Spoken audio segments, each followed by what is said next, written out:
Hello students, आपका स्वागत है कक्षा 10वीं के पहले अध्याय वास्तविक संख्याएं रियल नंबर्स। और आज का इस चैप्टर का अंतिम टॉपिक रैशनल नंबर परिमेय संख्याएं, इनके बारे में आज पढ़ेंगे हम। मुझे उम्मीद है बच्चों कि आपको पिछले वीडियो पसंद आए होंगे और हमने जो अपरिमेय संख्याओं के बारे में पढ़ा है अवश्य वो पसंद आया होगा। आओ आज परिमेय संख्याओं के बारे में कुछ और जानकारी लें और थ्योरम 1.5, 1.6, 1.7 भी आज हम समझेंगे। बच्चों कक्षा 9 में हमने पढ़ा है कि परिमेय संख्याएं वह संख्याएं होती है जो p divided by q, p बटा q के रूप की होती हैं और जहां पर q शून्येतर होता है, मतलब शून्य के अतिरिक्त कोई और अंक होता है, डज नॉट इक्वल टू 0।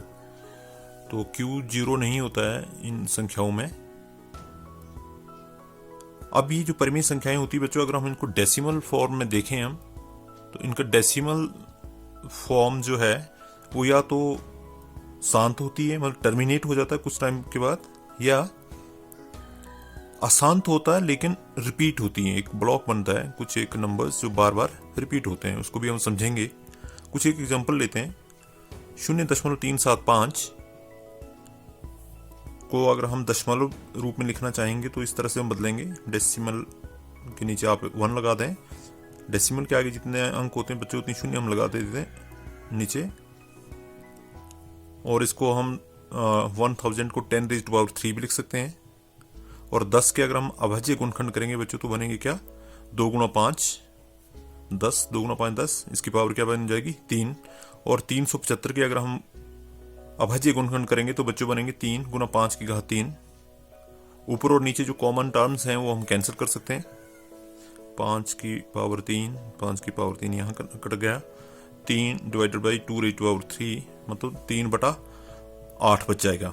इसी प्रकार अगर मान लो हमारे पास एक कोई और अंक है 0.104, इसको दशमलव निरूपण इस तरह से बनेगा 104/2 गुणा 5 की पावर 3। यहाँ भी जो कॉमन टर्म है 104 के भी अभाज्य गुण 13 गुणा 2 की पावर 3, मानो 2 दूने 4 दूने 8 बनेगा। तो यहाँ भी कॉमन टर्म जो है कैंसिल करते हैं हम, तो 13 डिवाइडेड बाई 5⁻³ बनेगा। इसी प्रकार एक और संख्या लेते हैं हम 0.875, इसका दशमलव निरूपण इसी तरह से p बटा q के रूप में आएगा। इसके भी फैक्टर कर देंगे हम 875 के, तो 7 गुणा 5 की पावर 3, 5 की पावर 3 से 5 की पावर 3 कट जाएगा, अकेला 5 बच जाएगा आपका। 7 डिवाइडेड बाई 2⁻4 इंटू 5।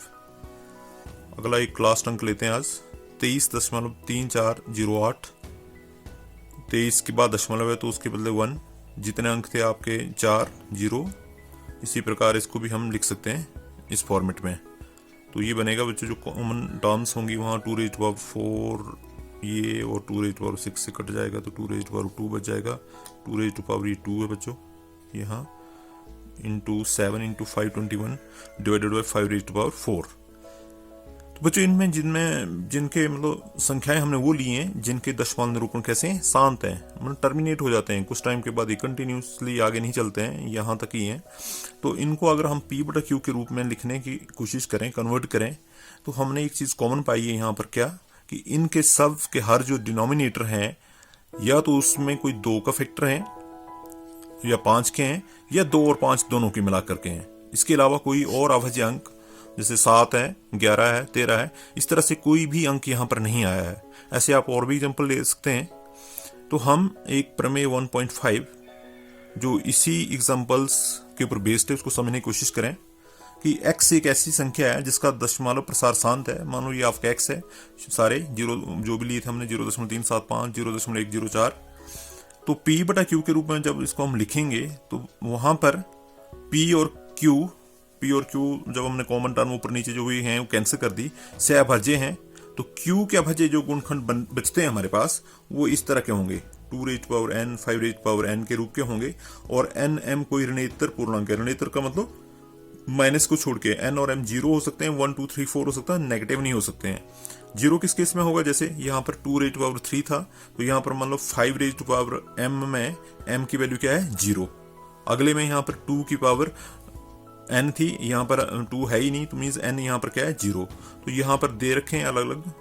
तो इसी प्रकार बच्चों ये जो हमारी थ्योरम है इसको हम समझें, तो अगर हमारे पास परिमेय संख्याएं जिनका दशमलव निरूपण शांत हो, उसको जब हम p/q के रूप में बदलते हैं तो वहां पर जो हर आता है, हर के अभाज्य गुणनखंड जब हम करेंगे और अंश और हर के कॉमन फैक्टर जो है ऊपर और नीचे जो हैं वो कैंसिल कर देंगे, मतलब दोनों को हम सहअभाज्य बना देंगे, तो हर के फैक्टर या तो 2 के गुणांक के रूप में बचेंगे या 5 के, या दोनों को मिक्स करके।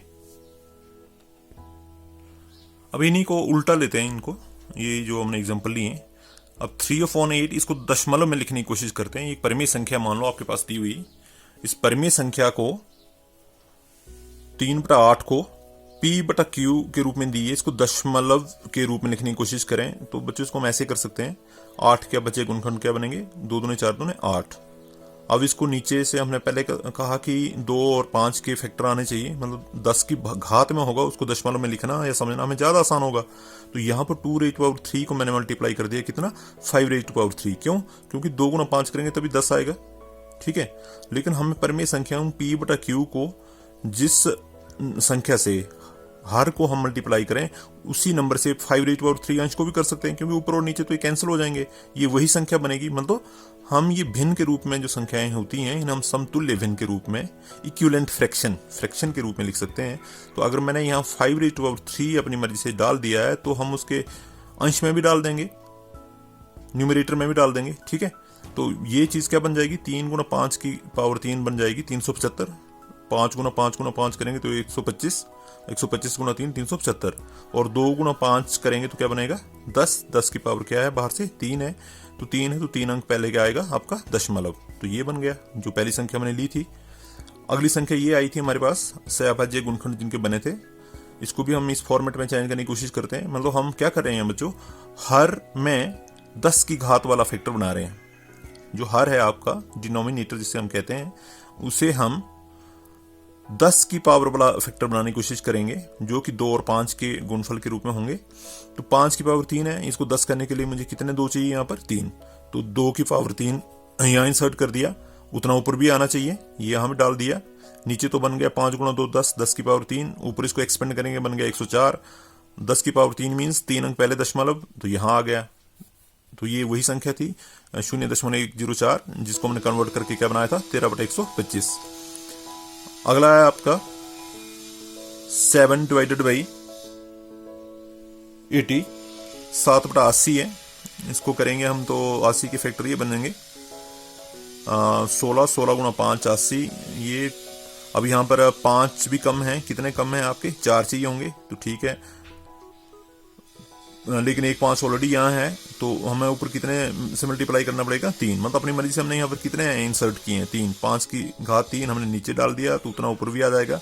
इसको एक्सपेंड करेंगे तो ये बन जाएगा 875/10 की घात 4, मीन 4 अंक पहले दशमलव, 1 2 3 चौथा अंक नहीं है, तो हम क्या करेंगे यहाँ 0। तो अगली प्रमेय जो है 1.6, इसे देख लेते हैं हम लोग।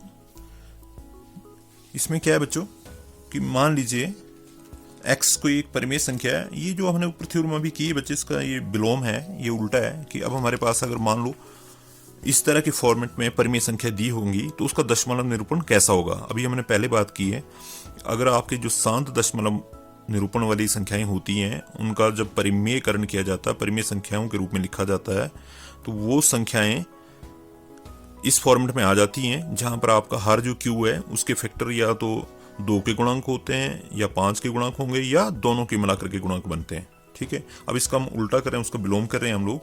तो इस विलोम में हम लोग क्या कर रहे हैं कि अगर हमारे पास कोई परिमेय संख्या है p/q के रूप की है, मतलब इस फॉर्मेट की है जो हमने एग्जाम्पल लिया है, तो ये सहअभाज्य हैं, को प्राइम हैं, तो उनके फैक्टर भी अवश्य रूप से क्या बनेंगे आपके 2n 5m के रूप के होंगे, जैसे हमने यहाँ बना करके देख लिए थे, ये वाले फैक्टर पूरे कर लिए थे।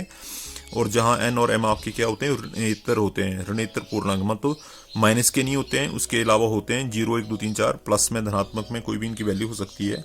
अगर ऐसा हम लिख पाते हैं कि किसी भी परिमेय संख्या को जिसके हर, हमने p पे नहीं देखना है, p का कुछ नहीं करना हमने, जो q होता है, जो आपका हर होता है, उसके हमने फैक्टर करने होते हैं, और वो फैक्टर अगर हम 2 और 5 के गुणनफल के रूप में लिख पाते हैं तो दशमलव निरूपण कैसा होता है बच्चों? शांत। अगर ऐसा नहीं लिख पाते हैं, उसके अलावा कोई और फैक्टर आ जाता है, तो वो होगा अशांत। तो एक उदाहरण लेते हैं, कक्षा 9 में भी हमने किया इस तरह का, कि बात करते हैं हम 1/7 जो एक परिमेय संख्या है 1/7, इसका डेसिमल फॉर्म क्या आएगी? यहाँ से 7 से हम 10 को भाग करेंगे तो ऐसा ही आएगा 0.142857। जब उसको भाग करते रहेंगे लॉन्ग डिवीजन मेथड से, तो हमारे पास यहाँ पर 1 आ गया। 1 के आगे करने की जरूरत नहीं होती बच्चे उसको डिवाइड, क्यों? क्योंकि फिर यही ट्रेंड, यही ब्लॉक ये रिपीट करेगा। अगर आपका यहाँ पर 14287 तक है, उसके दोबारा फिर यहाँ पर उसके हम लोग मतलब ये 1 आ गए, मीन्स दोबारा से यहाँ से डिवीजन स्टार्ट होगा, फिर यहाँ पहुँच जाएंगे, बार बार चलता रहेगा। तो ये वाला जो ब्लॉक है, एक जो नंबर बना है 142857, ये बार बार रिपीट होगा। इसके ऊपर हम एक बार लगा सकते हैं। तो अगर आपने देख लिया कि किसी भी परिमेय संख्या में अगर आपके 2 और 5 के अलावा कोई भी अभाज्यांक होगा, तो उनका दशमलव निरूपण प्रसार जो है वो शांत होगा, लेकिन रिपीटिंग होगा। अशांत रिपीटिंग, शांत नहीं, सॉरी, इसको शांत नहीं बोलते हम, कि अशांत होगा, खत्म नहीं होगा, कभी भी टर्मिनेट नहीं होगा, इसको अशांत बोलते हैं, लेकिन रिपीट हो जाएगा। जैसे इसमें हो रहा है 142857, ये जो ब्लॉक है ये सारा बाद में क्या होगा? रिपीट हो जाएगा। तो इसे हम अशांत आवर्ती कहते हैं। तो अभी तक हमने बच्चों सीख लिया क्या, कि अगर हमारे पास कोई परिमेय संख्या है तो उसको डेसिमल फॉर्म में जब हम चेंज करेंगे, तो पहली बात ये, या उसका डेसिमल निरूपण शांत होगा। शांत कब होगा? जब क्यू के फैक्टर आपके 2 और 5 के गुणफलों के रूप में आएंगे, क्यू के, उनके अलावा कोई और अंक इसके अभाज्य गुणनखंड में ना हो। अगर इनके अलावा कोई और अंक भी इसके अभाज्य गुणनखंड में होता है तो वो अशांत आवर्ती होता है। अशांत मीन्स वो दशमलव निरूपण खत्म तो नहीं होता है, लेकिन कुछ एक ब्लॉक्स या कुछ एक नंबर जो होते हैं फिर बार बार ट्रेंड रिपीट करता है, तो उसे अशांत आवर्ती बोलते हैं। इसमें 2 पॉसिबिलिटी बन गई हमारे पास परिमेय संख्याओं की, दशमलव निरूपण शांत तो भी परिमेय है, अशांत और रिपीटिंग है तो भी परिमेय है। हाँ, अगर अशांत और रिपीट नहीं हो रही है तो वैसी संख्याएं अपरिमेय होती हैं। आज के चैप्टर की बच्चों अंतिम थ्योरम लेते हैं कि यदि x जो है एक नंबर है, परिमेय संख्या p/q है, जहां p और q अभाज्य हैं और q के फैक्टर 2n 5m के रूप के नहीं हैं, जो हमने ऊपर अभी बात की है, और nm वो तो हमने बार बार हम स्टेटमेंट में कह रहे हैं, जहां पे हम इसकी डेफिनेशन, ये जो तीनों थ्योरम है 1.5, 1.6, 1.7, इन सब में हम ये चीज जरूर लिखेंगे कि इसमें n और m जो है ऋणेतर पूर्णांक है। ऋणेतर मतलब शून्य के अतिरिक्त, सॉरी माइनस के अतिरिक्त, शून्य भी हो सकता है, प्लस के भी संख्याएं हो सकती हैं, वो वाला पूर्णांक है। तब x का दशमलव प्रसार अशांत आवर्ती होगा जब हमारे पास 2n 5m के रूप का कोई भी फैक्टर इसका q में नहीं होंगे। अगर इनके अलावा कोई और चीज आ जाता है, कोई और q के फैक्टर 2n × 5m नहीं होंगे, इसके इक्वल नहीं होंगे, इसके रूप के नहीं होंगे, तो अशांत आवर्ती होगा, जैसे 1/7 में हुआ। ऐसे कुछ और एग्जांपल आप ले सकते हो, देख सकते हैं खुद भाग लॉन्ग डिवीजन मेथड से करके। वहां आपको लगेगा कि ठीक है, कुछ टाइम के बाद ये दशमलव निरूपण आसान तो है, लेकिन रिपीट हो जाती हैं संख्याएं।